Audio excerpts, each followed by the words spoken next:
Halo sahabat Kismis. Ruang jenazah memang kerap diidentikan dengan hal mistis.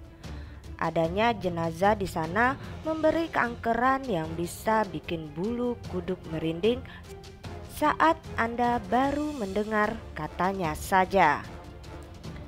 Tetapi apakah Anda pernah mendengar cerita seram mengenai hilangnya jenazah di kamar mayat? Ternyata hal tersebut menjadi kabar yang sering kali dibicarakan oleh masyarakat. Salah satunya cerita yang dituangkan dalam bentuk drama suara.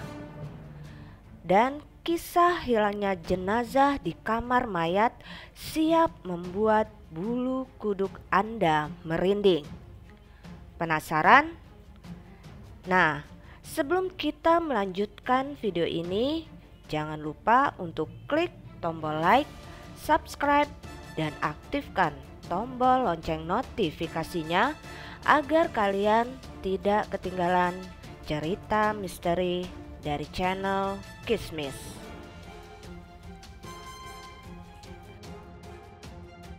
Mayat di kamar jenazah hilang secara misterius.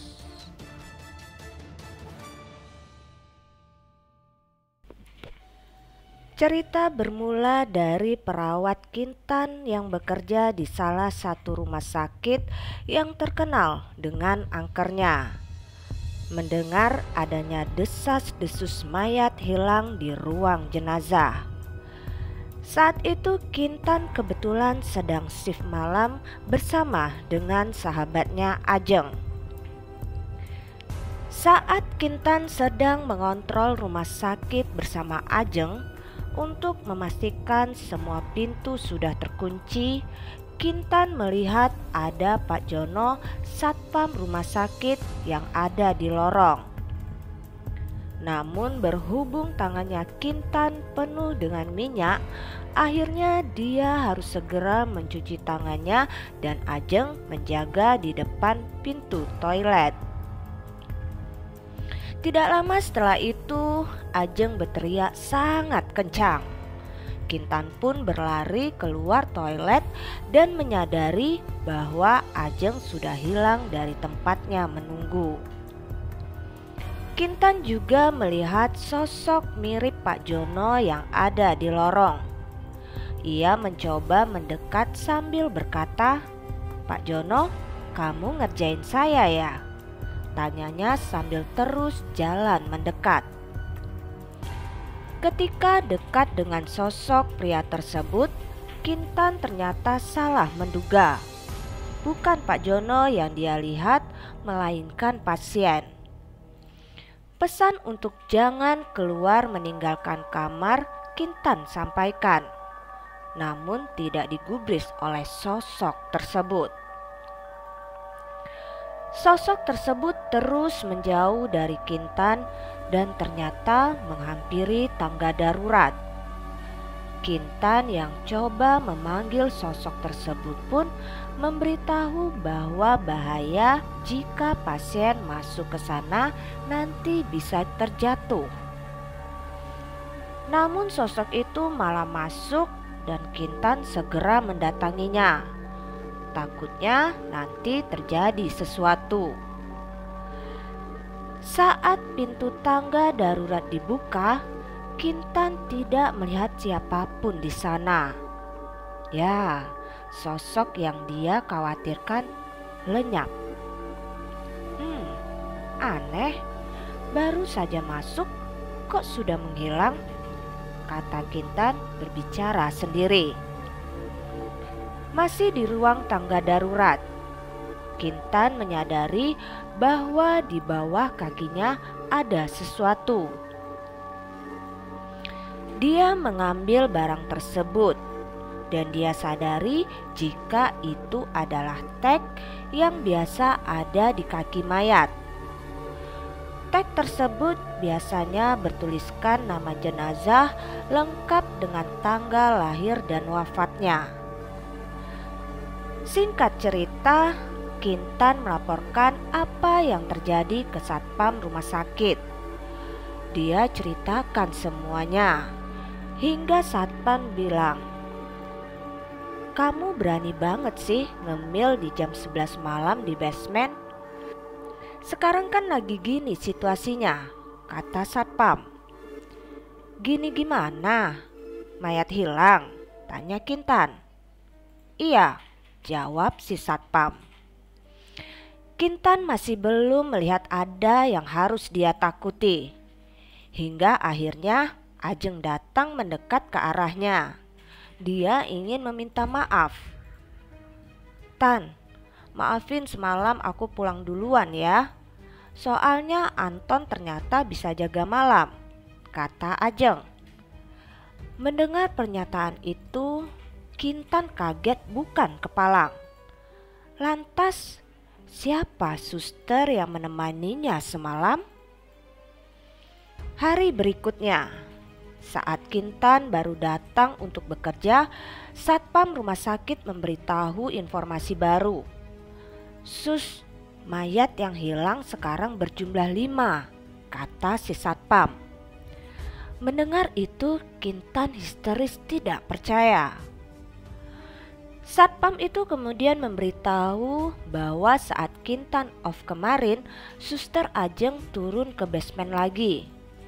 Tahu kabar itu, Kintan langsung menelpon Ajeng, tetapi sayangnya tidak diangkat. "Bapak sudah lapor polisi?" tanya Kintan. Pak Satpam pun menjawab, "Belum, soalnya dilarang sama manajemen. Takut nama rumah sakit ini jelek," katanya. "Saya disuruh selidiki dulu," kata Satpam. Obrolan di antara mereka berakhir dengan tawaran Kintan untuk mengajak si Satpam bertemu dengannya di basement nanti malam. Momen pertemuan pun terjadi. Satpam itu melihat ada suster Kintan yang segera mendatanginya. Ruang basement sangat temaram dan Satpam itu coba mendekat terus sampai ke arah Kintan yang sedang cuci tangan. Sebelum itu, Satpam melihat ada sesuatu yang aneh di dekat tubuh Kintan. Kintan pun mulai cerita ke Satpam apa yang dia temukan di tangga darurat. Ya, tag mayat yang biasa ada di kaki jenazah. Mengetahui hal tersebut, Pak Jono berkata, "Aduh sus, masa mayat jalan sendiri?" sambil ketakutan. Setelah cerita itu, tiba-tiba salah satu pintu di basement berbunyi sangat keras. Pak Jono semakin ketakutan. "Sus, liatin itu siapa?" pinta Pak Jono. "Sini Pak, ikut saya," kata Kintan. Saat terus mendekat ke arah pintu yang terbuka, tiba-tiba Pak Jono melihat ada segerombolan bayangan keluar dari kamar jenazah. Kintan dan Pak Jono bukannya lari terbirit-birit, malah menjabaninya.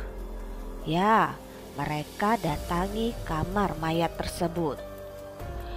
Karena penasaran, mereka berdua ternyata ada di belakang rombongan orang-orang yang keluar dari kamar mayat tersebut.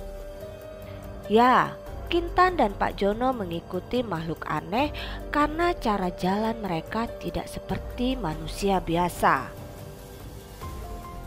Loh, mereka masuk ke rumah angker yang ada di samping rumah sakit," kata si Satpam ketakutan. Kintan menipali. "Bukannya itu gedung kosong ya Pak?" "Iya benar," kata si Satpam. Benar-benar tanpa rasa takut, Kintan memasuki rumah angker yang dimasuki segerombol makhluk aneh nan menyeramkan. Satpam Jono pun ikut di sampingnya. Jono kemudian sadar di dalam gedung itu terdengar suara nyanyian.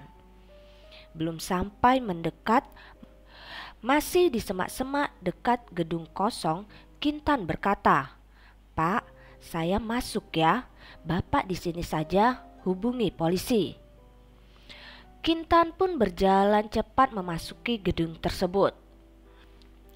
Saat pintu dibuka, keluar angin yang sangat dingin dan besar menghantam tubuhnya.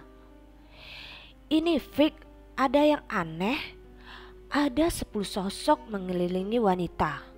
Aku harus mendekat, kata Kintan dalam hati. Ya Tuhan, ini apa? Kenapa gempa bumi? Ah, itu siapa ya? Sosok wanita yang di tengah. Aku harus semakin mendekat, kata Kintan. Loh, itu Ajeng. Ajeng, kamu ngapain di situ? Tanya Kintan. Lalu sosok perempuan mirip Ajeng berteriak, "Pergi!" sambil menghantam Kintan ke lantai dengan kencang. Kisah pun berakhir sampai di sini. Percaya atau tidak, semua tergantung kepada diri kita yang menyikapinya. Namun ingat, selagi kita tidak mengganggu dan hidup berdampingan dengan mereka, maka mereka tidak akan pernah mengusik kita.